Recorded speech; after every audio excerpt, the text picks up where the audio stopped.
Big boss season 8 తెలుగులో నుంచి wild card entry ద్వారా ఎంటర్ అయినటువంటి మన టేస్టీ తేజ గారు నిన్న ఎలిమినేట్ అయిపోయారండి. ఈ వారం డబుల్ ఎలిమినేషన్ ఉంటుందన్నారు. ఫస్ట్ ఎలిమినేషన్ అయితే మన టేస్టీ తేజన్ అనమాట. నిన్న చాలా కరాఖండిగా మాట్లాడాడండి.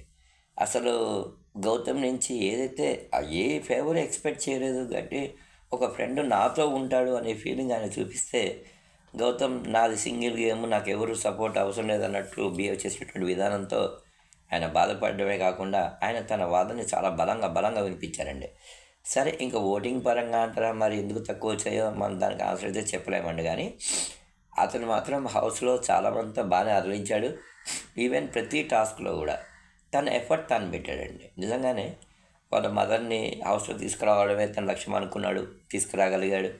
ఇన్ని రోజులు అంటే అక్టోబర్ 6 అనుకుంటా ఆయన హౌస్లోకి వచ్చింది. అప్పటి నుంచి ఇంతకాలం పాటు దాదాపు 2 months వరకు ఉండడం అంటే ఆ, అక్టోబర్ నవంబర్ అంతే అండి, దాదాపు ఉండడం అనేది గ్రేటే.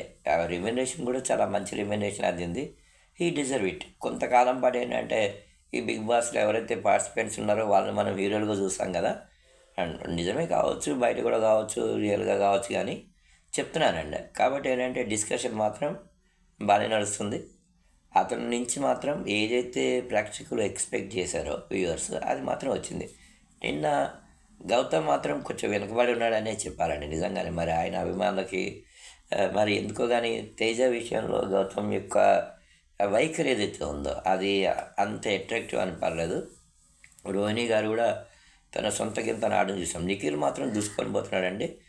నబీల్ని మాత్రం చాలా క్విక్గా తెర మీద తీసుకొచ్చారు. బ్రహ్మాండంగా అందరూ కూడా దుమ్ము దమ్ము అని చెప్పి ఒక దాంట్లో దమ్మున్న కంటెస్టెంట్గా మన నిఖిల్ని గౌతమ్కి ఎవరు చేయలేదండి, ప్రమోట్ చేయలేదు.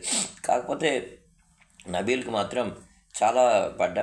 అన్నీ కూడా దుమ్ము విషయంలో మాత్రం అన్ని స్టిక్కర్స్ పాపం తేజకి అంటించడం అనేది, తేజ డిఫెండ్ చేయడం అనేది అంతా కూడా బాగుంది. హోస్ట్ నాగార్జున గారు కూడా నిన్న చాలా బ్రహ్మాండమైనటువంటి యాంకరింగ్ చేశారండి. చాలామంది వ్యూవర్స్ని నిన్న బిగ్ బాస్ 8 అనేది కట్టిపడేసింది. చూడాలి ఈరోజు ఎవరు ఎలిమినేట్ అవుతారో.